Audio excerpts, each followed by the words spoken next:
Mes chers frères et sœurs, bonjour. Alors, nous sommes encore à Medjugorje. Nous avons déjà fait un direct le mois dernier, le 26. On continue, comme vous le voyez, les directs du 3. On fera même le 3 juillet. On va faire aussi le 26 juin, parce que notre ami Yann sera encore là. Et puis on verra pour la suite. On va sans doute garder l'horaire de 9 h en tout cas, de 9 h du soir. Je vais donc vous lire un message aujourd'hui. Ah, attendez, quelques petites nouvelles aussi. D'abord, oui, les frontières de Bosnie-Herzégovine sont ouvertes en fait pour les républiques, les anciennes républiques de l'ancienne Yougoslavie, c'est-à-dire voilà, la Croatie, la Serbie, etc. Donc, nous ne sommes pas encore concernés. Vers la mi-juin, la France pourra ouvrir ses frontières pour aller à l'étranger. Et on ne sait pas si on pourra aller en Bosnie-Herzégovine. J'espère que oui, parce que ça commence à bien faire. Et j'espère que vous serez nombreux à venir. N'ayez pas peur de venir, puisque regardez par exemple à Tchitlouk, il n'y a pas eu un seul mort. Et à Medjugorje, les 2-3 morts qu'il y a eu, c'était vraiment des personnes qui étaient âgées et qui ont été mal soignées et qui en fait avaient déjà des virus dans leur corps. Donc, très très fragilisés par ça, ils étaient âgés. Donc tout va bien pour ici, on voit la vie reprendre, on voit les gens du village reprendre les chemins, les routes, les voitures, la Croix-Bleue, le Krijevat, ça reprend vie. Voilà, il ne manque plus que les pèlerins. Voilà, il ne manque plus que les pèlerins, vous êtes invités. Ceux qui ne peuvent pas faire un bus ou venir en avion, parce qu'ils ne trouvent pas assez de pèlerins volontaires, je vous invite à faire un pèlerinage tout seul ou avec votre épouse, votre famille, disons un petit pèlerinage de retraite, silence et prière à Medjugorje. Vous venez toujours avec d'autres pèlerins, vous êtes dans la chambre avec d'autres personnes, alors c'est peut-être le moment d'aller prier la Sainte Vierge seul, un pèlerin qui viendrait seulement pour elle, comme ça, sans avoir à s'occuper de 20, 30, 10, 15 ou 50 pèlerins.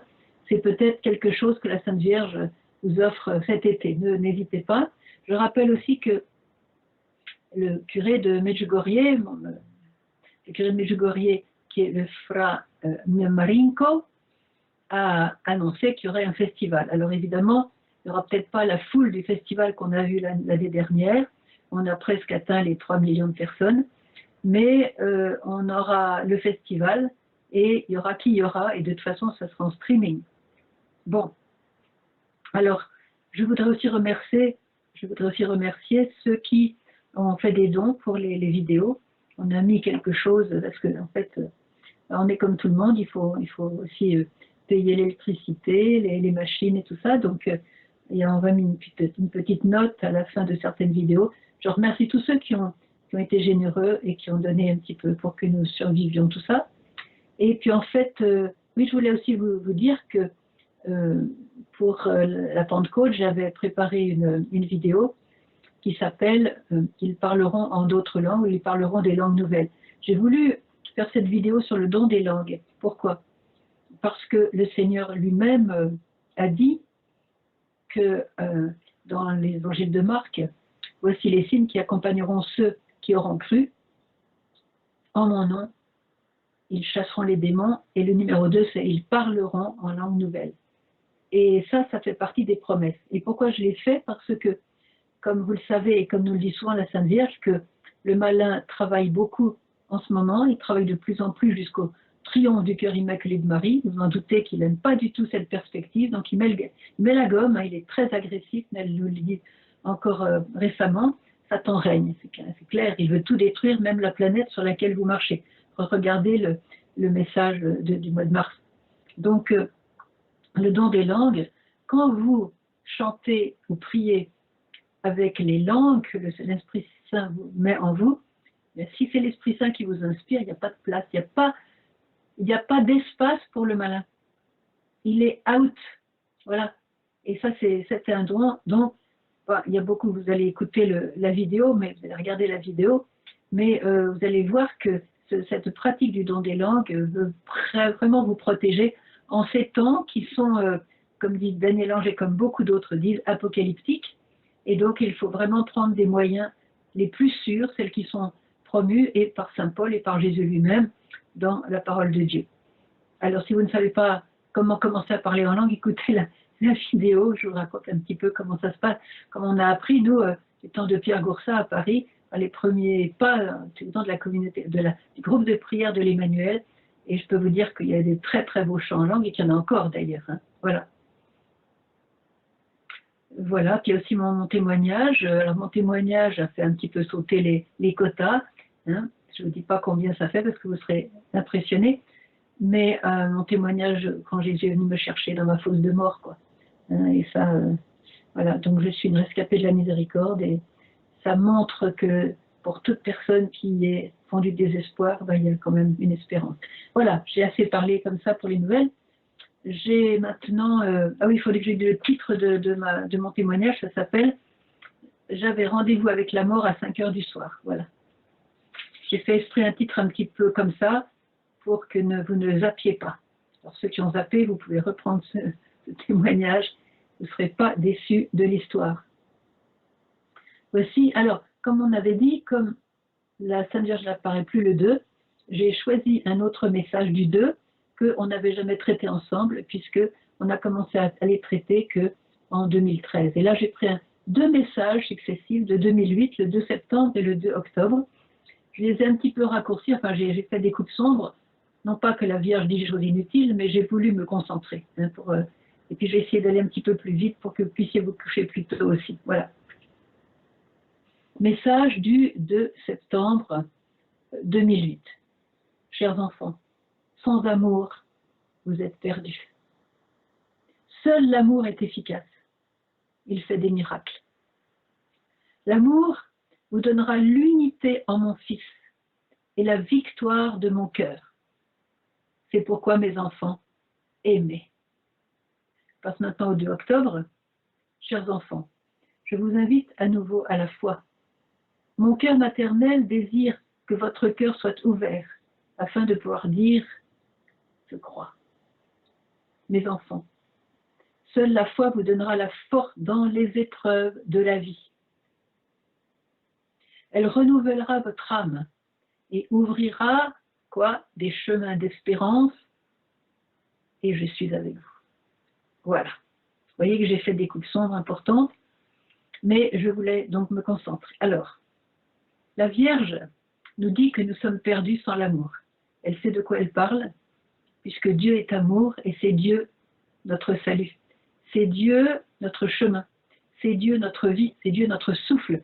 C'est Dieu notre bonheur. C'est Dieu notre éternité. C'est Dieu qui nous a créés. C'est Dieu notre vie sur terre. C'est Dieu, Dieu, Dieu. Et Dieu est amour. Dieu est miséricorde. Dieu est lumière. Sans ce Dieu, nous sommes perdus. Même si nous avons l'air d'aller bien, si pour marcher dans la rue, la tête haute, on est en bonne santé, on va bien, tout va bien pour nous, on a de quoi vivre, on est même au-delà de ce dont on a besoin, on va bien, tout ça. Sans l'amour, vous êtes perdus. Seul l'amour est efficace. Tout ce qu'on fait sans amour ne tiendra pas. Là, seul l'amour fait des miracles. Alors, je voudrais connecter ce message-là avec, je dirais, la peur qu'on a aujourd'hui. C'est une peur très répandue, j'espère que ce n'est pas votre cas, mais en tout cas, je vois qu'elle est très répandue. Et quand il y a la peur, il n'y a pas l'amour. Quand il y a la peur, il n'y a pas l'amour. Donc, je vais essayer de vous donner un petit exemple que je tire tout simplement de l'Évangile. C'est l'exemple de la multiplication des pains. Aujourd'hui, on a peur de l'économie qui s'écroule, en partie, hein, évidemment, c'est pas la disette complète, mais quand même, il y a beaucoup de petites entreprises, beaucoup de familles, beaucoup de petits métiers qui ne vont pas pouvoir trop bien continuer. Il y a des gens qui vont devoir mettre la clé sur la porte parce que ça fait beaucoup de mois sans travailler et quelquefois, c'est hard, vraiment hard. Alors, sans l'amour, vous ne pouvez pas vivre, nous dit Marie. Seul l'amour est efficace. Il fait des miracles. Alors on va demander à l'amour de faire des miracles. Et en particulier, cette peur qu'on a, c'est qu'arrive la faim. Quand on n'a pas d'argent pour acheter la nourriture, qu'est-ce qu'on fait? On a faim. Et aujourd'hui, je voudrais noter un petit peu certaines, disons, statistiques. Vous voyez? Alors le coronavirus, c'est des statistiques grosso modo, hein, parce que déjà ça a changé. Mais il y a eu plus de 200 000 cas de mort par le coronavirus. Il y a eu presque 400 000 cas de mort par suicide. Vous voyez? Je ne dis pas que c'est le double, mais presque. Il y a eu plus de 2 700 000 morts du cancer. Alors on s'est concentré sur le coronavirus et du coup on a oublié les cancéreux. D'ailleurs ils étaient peut-être mélangés. Et alors qu'est-ce qui s'est passé aussi? Pour la faim dans le monde, 3 700 000, plus de ça, au moins 3 700 000, ça date du 1er mai, donc il y a eu tout le mois de mai. Voyez. Et puis, il faut aussi le dire, les avortements, 14 millions, plus de 14 millions d'avortements. Donc vous voyez, le coronavirus, c'est pas le pire. C'est pas le pire. En tout cas, la faim dans le monde est une chose qui est réelle. Et je ne veux pas dire qu'elle arrivera chez nous, mais il y a quand même un point d'interrogation pour certaines personnes. Et ça, il ne faut pas le nier. Alors, ce n'est pas la peur qui va nous rendre service, c'est l'amour. C'est pour ça que je voudrais vous redire un évangile que vous connaissez peut-être presque par cœur. C'est l'évangile de la multiplication des pains. Il y avait plus de 5000 personnes là, assises sur l'herbe, au bord du lac de Galilée, où Jésus prêchait. Il avait prêché déjà depuis 3 jours. Alors quand on va voir Jésus, on prend des réserves peut-être pour une journée, peut-être 2 jours, enfin 3 jours c'est maxi. Hein. En tout cas, ils n'avaient pas de réserve pour continuer et pour faire la route jusqu'à chez eux, parce que des fois c'est une journée de marche, ils faisaient tout à pied, hein. Il n'y avait pas de voiture à l'époque, même pas de téléphone portable pour se prévenir, viens me chercher. Qu'est-ce qui s'est passé? Jésus a pris à cœur, disons, la faim de ces personnes, Ephraïm. Et il a dit, maintenant on ne peut pas les renvoyer, ils vont défaillir en route. Alors il a fait exprès, il provoquait un peu ses apôtres. Puis les apôtres, alors les apôtres ont une réaction vraiment, non seulement humaine, mais vraiment charnelle, c'est-à-dire de dire, ça c'est leur problème, hein. Nous on peut rien faire, on n'a pas l'argent pour acheter de quoi nourrir 5000 personnes sans compter les femmes et les enfants. Donc, d'un air de dire, voilà, le problème est clos, il faut quand même qu'ils aillent à pied comme ça, tout ça. Mais Jésus ne s'est pas laissé vaincre. Et il a dit, écoutez, quand l'autre, c'est Philippe, comment est-ce qu'on pourrait nourrir ces foules-là? Et Jésus a eu cette parole extraordinaire, donnez-leur vous-même à manger. Vous voyez, comme Jésus est provoquant quelquefois, il est provoquant. Alors là, et qu'est-ce qu'ils ont trouvé? Ils ont trouvé un petit enfant, un petit garçon, qui avait son petit snack préparé par sa maman, et un petit peu de poisson. Et ce petit enfant, qu'est-ce qu'il a fait? Un petit enfant ne peut pas faire la route comme ça pendant des heures et des heures sans manger. Donc il a sacrifié son petit snack, son petit sandwich. Voilà, tout a commencé par l'amour. Ce petit enfant, spontanément, il voyait que tous ces gens allaient avoir faim. Spontanément, il a donné le peu qu'il avait. Avec tout son cœur, avec inconscience. Ça, c'est ça les enfants, l'amour des enfants, l'inconscience, je dirais la pureté de cœur des enfants. Hein. Il ne s'est pas demandé, oui, mais alors moi, comment je vais faire? Oui, et puis maman va peut-être pas être contente, et puis ceci, non, non, non. L'amour a parlé plus fort, mais l'amour du Saint-Esprit a parlé plus fort en lui. Vous voyez? Parce que ce n'est pas une simple philanthropie. L'amour divin n'est pas la philanthropie, parce que ça, la philanthropie, elle peut se trouver partout. L'amour divin, c'est l'Esprit Saint, qui nous saisit le cœur et qui nous fait dire ou faire des sentiments qu'ils ne sont pas inscrits dans notre nature humaine, bien que notre nature humaine les accueille, vous voyez. Mais l'âme les accueille, l'esprit les accueille. Et ce petit garçon a eu un geste d'amour. Résultat des courses, tout le monde a eu à manger. Et non seulement tout le monde a eu à manger, mais on est resté. Voilà. Un seul petit acte d'amour que seuls les apôtres avaient remarqué parce que les autres étaient loin. Vous voyez, ce petit garçon a sauvé la mise de cette de cette grande prédication de Jésus près du lac de Galilée. Alors ça doit nous inspirer. Est-ce qu'un jour j'ai été ce petit garçon? Est-ce qu'un jour je serai ce petit garçon? Ce petit acte d'amour. Je vais donner un autre exemple parce que j'aime bien prendre de la parole de Dieu. Vous connaissez tous dans le livre des rois, dans le premier livre des rois, le fameux épisode de la femme qui s'apprêtait à mourir avec son fils, une petite veuve de Sarepta. Et cette femme était veuve et elle avait un fils. Et elle avait épuisé sa farine et son huile. Tout était épuisé. Alors, elle ramassait du bois pour faire chauffer sa dernière petite galette qu'elle allait partager avec son fils. Et puis après, elle s'apprêtait à mourir, elle et lui. Et puis arrive le prophète Élie. Le prophète Élie, le grand prophète Élie qui est parti dans le ciel avec son char et tout. Le prophète Élie qui a vraiment, sur le mont Carmel, a vraiment montré que Dieu, le Dieu d'Abraham, d'Isaac et de Jacob, était le vrai Dieu, le Dieu vivant, qui était capable de brûler des morceaux de bois qui étaient mouillés sur l'autel, alors que les prophètes de Baal avaient beau se ciseler la chair et tout ça pour invoquer leur faux Dieu, rien ne marchait, et dès que le prophète Élie est arrivé, un brasier extraordinaire, voilà.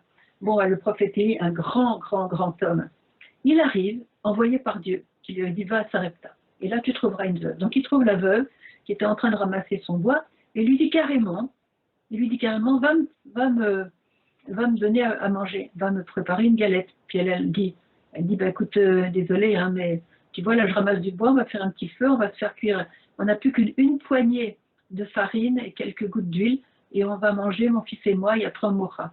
Et lui, pas froid aux yeux, il dit, bon ben, fais ce que tu as dit, mais d'abord, donne-moi une galette de pain.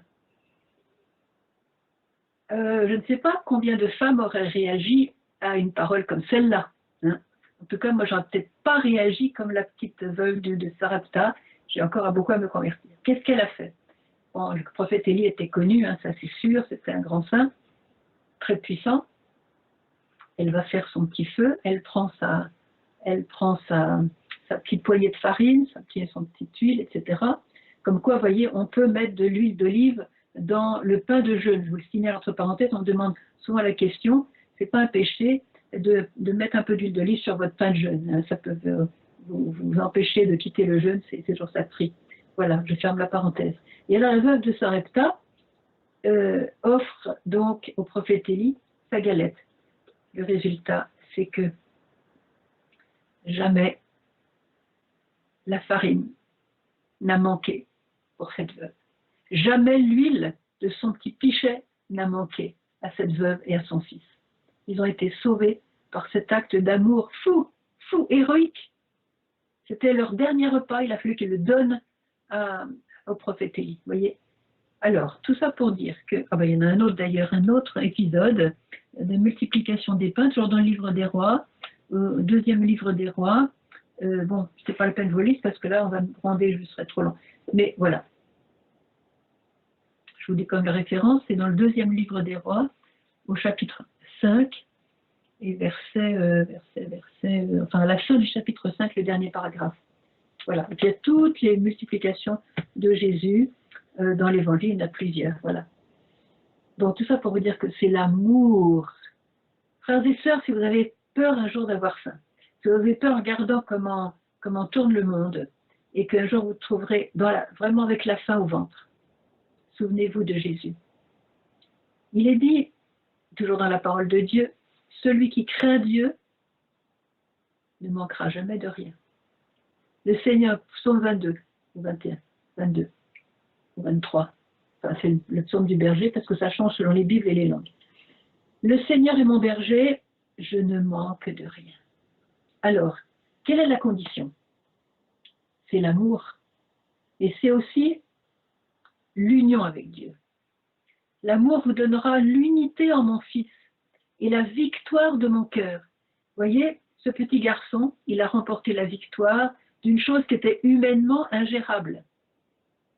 La veuve de Sarepta, elle a remporté la victoire d'une chose qui était humainement ingérable. Elle devrait être morte. Les 5000 personnes, il y en a combien qui auraient défailli en route? C'est une solution ingérable. C'est l'amour qui est seulement efficace. L'amour seul est efficace.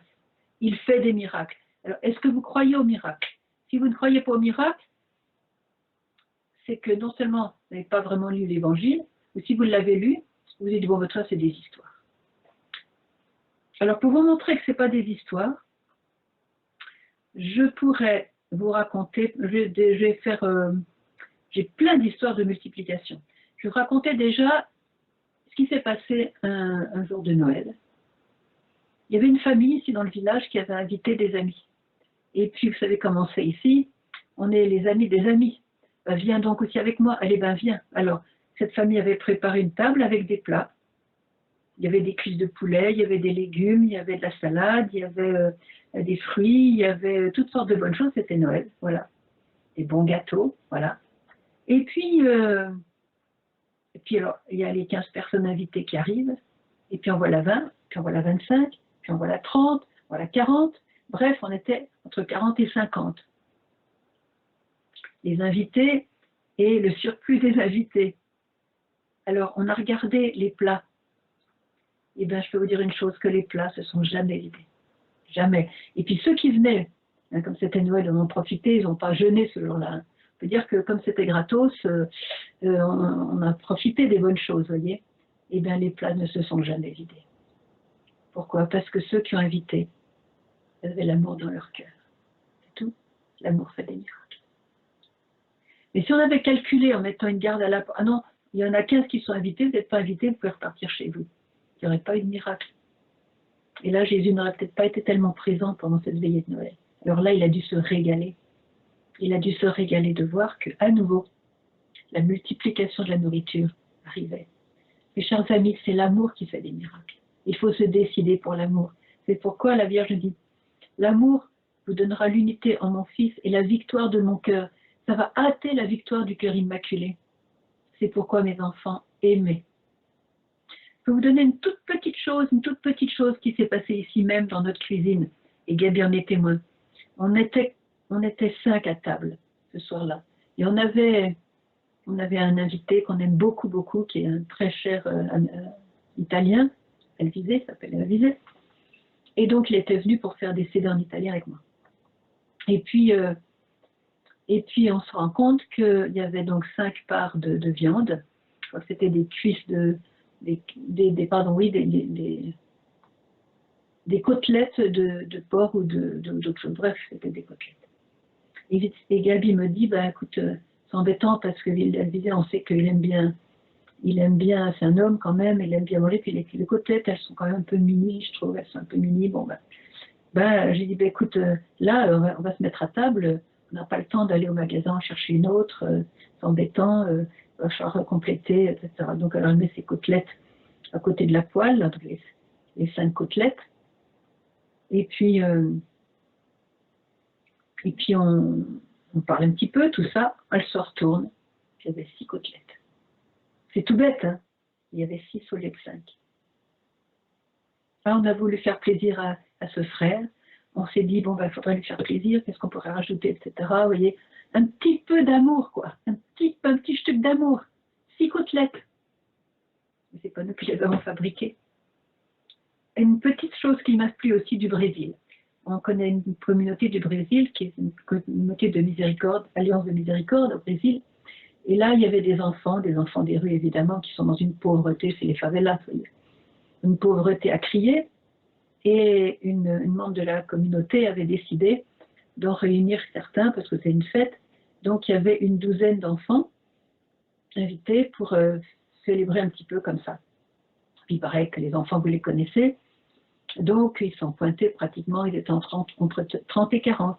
Et elle avait préparé une assiette avec 12 chocolats, 12 chocolats délicieux. Et puis quand elle a vu, alors c'était dans la cuisine, quand elle a vu toute cette petite troupe en plus arriver, elle s'est dit, comment on va faire? Et comme elle est très proche de Dieu, elle ne s'est pas posé longtemps la question. Elle s'est dit, bon Seigneur, à toi de jouer. À toi de jouer, moi j'ai fait mon rôle, on n'a pas plus de chocolat que ça, on en a 12, à toi de jouer Seigneur. Toi qui aimes ces enfants, tu ne vas pas permettre qu'il y en ait 12 qui aient des chocolats et pas les autres. Donc les autres étaient encore plus pauvres que les premiers. Alors qu'est-ce qu'elle a fait? Elle a mis l'assiette de chocolat devant les enfants et elle a recouvert l'assiette de chocolat avec un petit tissu pour qu'on ne voit pas les chocolats. Et elle a dit aux enfants, eh bien maintenant, voilà, on va vous donner les chocolats. Vous mettez la main sous le tissu, vous prenez un chocolat chacun. Et bien, il y a eu 40 chocolats. Et ça, c'est hier, c'était il n'y a pas longtemps. Vous voyez, chers frères et sœurs, le Seigneur ne s'est pas trompé. Il ne nous a pas raconté il nous a pas raconté des bobards. Il a dit, vous ferez les mêmes œuvres que moi et même de plus grandes. La multiplication des pains, c'était facile pour lui. Il est Dieu. Mais il a dit à ses apôtres, vous ferez la même chose et même de plus grande. Alors de quoi on a peur? Où est la place de la peur là maintenant? Dites-le moi, où est la place de la peur? Si on a un tel Dieu, prêt à faire de tels miracles, il suffit de l'amour, mais cet amour, c'est ça qui va faire le déclenchement des miracles de Dieu. Voyez? C'est pourquoi je vous dis, mes petits enfants, aimez. Je continue le message. Chers enfants, je vous invite à nouveau à la foi. La foi, je l'ai souvent expliqué, c'est simplement faire une seule chose avec Jésus, avec Dieu. L'adhésion, une seule chose, indissociable. Mes deux mains, elles croient dans l'une de l'autre. Elles sont collées, elles adhèrent. Voilà. Et bien, j'ai deux mains croyantes. C'est ça la foi. Voyez. Alors, je vous invite à la foi. Et combien de fois, dites ce qu'a dit, la chose la plus importante, vous savez, c'est vraiment de vivre de la foi. Parce que la foi, c'est l'amour, c'est la même chose, vous voyez. Il n'y a pas d'amour sans la foi en Dieu. Il n'y a pas de foi sans amour, puisque c'est l'adhésion à celui qui est l'amour même. Vous voyez. C'est nous, humains, qui avons dû mettre des mots comme ça, amour, foi, charité, miséricorde. On a plein de mots. Mais en fait, il n'y a qu'un seul mot, et ce mot, ça s'appelle le Dieu vivant. Voilà. Au ciel, on n'aura peut-être pas tous ces mots-là, on aura Dieu, et en Dieu, on aura tout ça. Donc, à nouveau, je vous invite à la foi. Mon cœur maternel désire que votre cœur soit ouvert, afin de pouvoir lui dire « crois ». Donc, ça veut dire qu'on n'est pas encore tellement ouvert, on a encore nos petits pas apeurés, vous voyez, pusillanime, et s'il y avait un piège à gauche, et s'il y avait un piège à droite, et puis on ne sait jamais, je saute dans la piscine, mais je ne suis pas sûre qu'il y ait vraiment de l'eau dedans, etc. Vous voyez. On est miné par le doute, on est miné par le manque de foi. Alors, la foi s'acquiert aussi dans la prière. Quand on veut adhérer à Dieu, il faut le regarder. C'est en le regardant qu'on se laisse transformer par lui. Voyez. Mon cœur maternel désire que votre cœur soit ouvert. Et alors elle ajoute, mes enfants, seule la foi vous donnera la force dans les épreuves de la vie. Les épreuves de la vie, ça va, on a eu la dose là. On a eu la dose, pour certains, c'est dramatique. C'est dramatique. Eh bien, je souhaite que tous ceux pour qui ça a été dramatique trouvent des gens autour d'eux qui ont la foi et l'amour. Prions pour ça. Regardez, pour être sûr de vraiment, je dirais, vivre ce message. Je vous invite, peut-être après ce direct, de vous asseoir quelque part chez vous et d'examiner comme dans un scanner, dans une radiographie, votre cœur.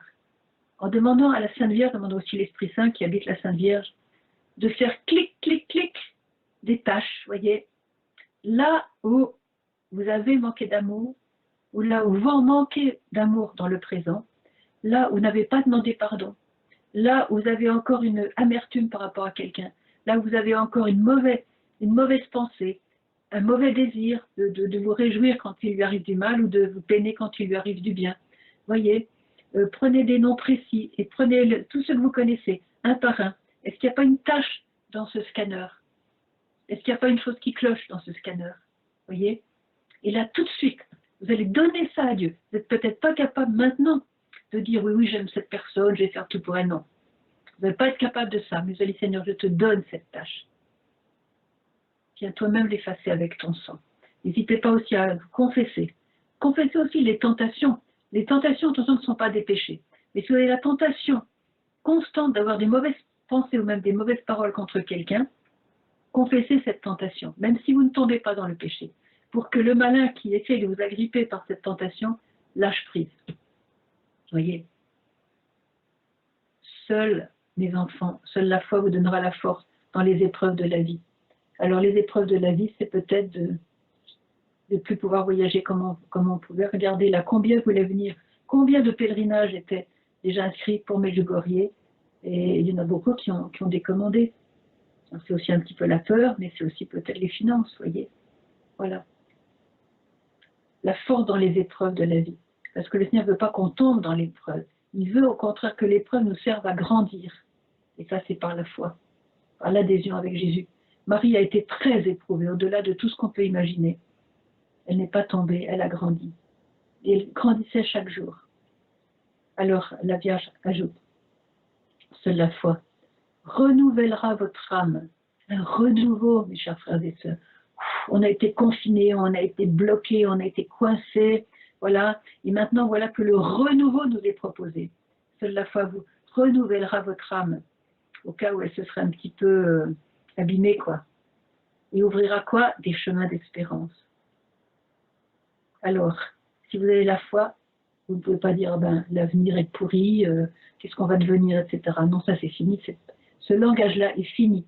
C'est vrai qu'on va peut-être avoir des épreuves. Attention, quand le Seigneur nous parle de la foi et de l'amour, il n'a pas dit, je vais retirer de votre vie toutes les épreuves. Regardez, les chrétiens, ils ont aussi des maladies comme les païens. Les chrétiens, ils ont des deuils comme les païens. Et les païens ont les deuils aussi comme les chrétiens. Vous voyez, on est une humanité. Tant qu'on est sur la terre, on appelle ça l'église souffrante. L'église militante. Mais souffrante aussi parce que, comme dit la Vierge, les épreuves vont arriver. Et n'oubliez pas une chose, c'est que cette pandémie ne fait pas partie des secrets. Donc, je ne sais pas ce que seront les secrets, il y en a de très beaux, puis il y en a des durs. Voilà. En tout cas, la pandémie ne fait pas partie des secrets. Et donc, il ne faut pas faire comme si ça allait être tout rose dans l'avenir. Vous voyez, l'épreuve fait partie de ce que le Seigneur permet pour nous faire grandir. Et simplement, il faut être avec lui. Alors, pour être avec lui, comment on fait? On prie. On prie le chapelet, mais aussi on fait des prières personnelles, des prières intimes, de cœur à cœur avec le Seigneur. Je voudrais vous lire d'abord c'est un très beau livre que je vous ai déjà conseillé, mais je le reconseille aux éditions du Parvis, donc en Suisse. Et ce livre est écrit par un moine bénédictin qui a voulu rester dans l'anonymat, mais il a pu écrire cette chose qui est vraiment inspiré de Jésus. Alors, d'abord, je voudrais vous dire ce qu'il dit sur justement la Sainte Providence. Vous voyez, c'est Jésus qui lui parle. Hein. Donne-moi la première place dans ton cœur et dans ta vie, et je m'occuperai de toi en toutes circonstances. Ça, c'est comme Faustine. Jésus lui a dit. Alors, excusez-moi, je n'ai pas le livre sous les yeux, mais en substance, c'est ça. À Faustine, il a dit. Toi, je te demande une confiance absolue en mon amour et en ma miséricorde. Et moi, ça c'est ton job. Et moi, ma part, c'est de te fournir tout ce qui te sera nécessaire. Donc toi, tu crois en moi et tu m'aimes. Tu as une confiance en moi, que je suis ton Père, je suis Jésus, et que donc je suis ton époux, et je suis ton Dieu, et je pourvoirai à tes besoins. Donc c'est la foi, la confiance, l'abandon à ma providence. Et plus tu auras confiance en moi, puis plus je serai généreux dans les dons que je te ferai. Et pour nous, c'est pareil, mes frères et sœurs. On est tous chrétiens baptisés, hein, enfin presque tous, hein, je ne sais pas qui m'écoute, en tout cas, voilà. Et donc, plus on aura confiance que Dieu est un Père aimant, extrêmement miséricordieux, plus il nous donnera. Attention, et quand il nous donne, qu'est-ce qu'il faut faire? Remercier. Ne pas prendre pour un dû l'argent, ne pas prendre pour un dû la nourriture que je vais manger aujourd'hui. Ne pas prendre comme un dû le bon lit dans lequel je vais dormir ce soir. Ne pas prendre comme un dû le toit que j'ai sur ma tête. Ne pas prendre comme un dû la voiture dont je dispose. Ne pas prendre comme un dû la santé dont j'en dispose. Non. Seigneur, merci pour le don de la vie. Seigneur, merci parce qu'aujourd'hui je peux marcher. Merci parce qu'aujourd'hui je peux voir avec mes yeux, toucher avec mes mains et entendre avec mes oreilles. Merci, Seigneur, parce qu'aujourd'hui je peux m'asseoir, mettre à table et manger à ma faim. Merci pour le toit que tu as mis, Seigneur. Et plus vous allez remercier, plus Dieu sera généreux. Voyez combien de chrétiens se mettent à table sans bénir le repas. Et la Vierge a dit, bénissez. Et combien elles se lèvent de table sans remercier pour la nourriture qu'ils ont pu manger, grâce à Dieu. Et peut-être qu'un jour, si on a faim, on dira, ah, du temps j'avais la nourriture, j'aurais bien fait de remercier. Je ne me rendais pas compte de la grâce que j'avais à ce moment-là. Donc remerciez. Plus vous allez remercier, plus vous aurez. On ne remercie pas pour avoir, attention, mais c'est comme ça que Dieu réagit à notre cœur ouvert. Je ne permettrai pas que vous manquiez de quoi que ce soit, toi et ceux qui partagent cette vie. Ma providence est à l'entière disposition de mon amour miséricordieux. Mets donc ta confiance en mon amour miséricordieux et tu verras les merveilles que j'accomplirai pour toi. Beaucoup de temps et d'énergie sont gaspillés en de futiles préoccupations et d'interminables discussions sur ce qui est nécessaire et sur la manière de l'obtenir. Non, présente-moi simplement tes besoins avec un cœur confiant et je te montrerai combien je suis généreux envers ceux qui me laissent prendre en charge leurs nécessités. Combien je suis généreux envers ceux qui me laissent à moi, Dieu, qui me laissent prendre en charge leurs nécessités. Le désir obstiné de contrôler toute chose et d'obtenir par des moyens purement humains les choses nécessaires à mon œuvre est un affront tant à mon amour miséricordieux qu'à mon infinie générosité. Waouh! Bon, enfin, alors ce livre, vous ne lisez que 2 pages par jour parce que c'est tellement intense, tellement fort et tellement beau que voilà, vous allez même prendre votre mouchoir pour pleurer tellement c'est beau. Et je vous le recommande. Donc, Insinu Jésus, lorsque le cœur parle au cœur, c'est un journal d'un moine bénédictin. Voilà. Alors, l'important pour conclure, Yann, est-ce que je dois conclure maintenant? Allô? How many minutes, Nancy? You're about 35, Okay. close to 40. Oh, close to 40, ok. Bon, ben, je vais m'arrêter. De toute façon, on se retrouve pour les questions. Profitez de tout ça pour passer vos questions. Oui, je vous parlerai de Catherine de Sienne tout à l'heure, parce qu'il faut que j'arrête ma petite chose. Voilà, donc, la conclusion de tout ça, c'est qu'il y en a un bel avenir devant nous. On a un bel avenir devant nous. On a une belle vie devant nous. Nous allons être témoins du Christ par l'amour, témoins du Christ par la foi, envers et contre tout. Le monde, maintenant, passe son temps à se plaindre. Oh, qu'est-ce que c'était pénible, oh, qu'est-ce que c'était dur, et qu'est-ce que ça va être encore plus dur, et comment on va faire, et puis voilà, la plainte, la lamentation. La lamentation. Fuyez la lamentation, fuyez la plainte. Remerciez pour ce que vous avez. Remerciez aussi de pouvoir donner aux autres, parce que plus on donne, plus on reçoit. Le petit garçon, il a tout donné, il a nourri 5000 personnes. Pensez à la veuve de Sarepta. Jésus la cite en exemple dans l'évangile, vous voyez. Vous voyez, il y avait beaucoup de veuves en Israël. Pourquoi il a été prendre la Sarepta, le prophète Élie, hein? Parce qu'elle avait un cœur. Elle avait un cœur. Et son cœur était l'autel sur lequel Dieu a pu faire son œuvre de miséricorde. Le cœur de ceux qui aiment font des miracles. Voilà. Alors je vais m'arrêter là. À tout à l'heure, là, pour les questions, je vous demande de cibler vos questions aussi sur les messages de Medjugorje, sur ce que j'ai pu dire ou ce que j'ai pu dire la dernière fois, pour qu'on avance vraiment dans la connaissance de Dieu. Je n'ai pas réponse à tout, mais au moins je vais essayer de faire de mon mieux. Voilà. Donc à tout de suite avec les questions, je les attends.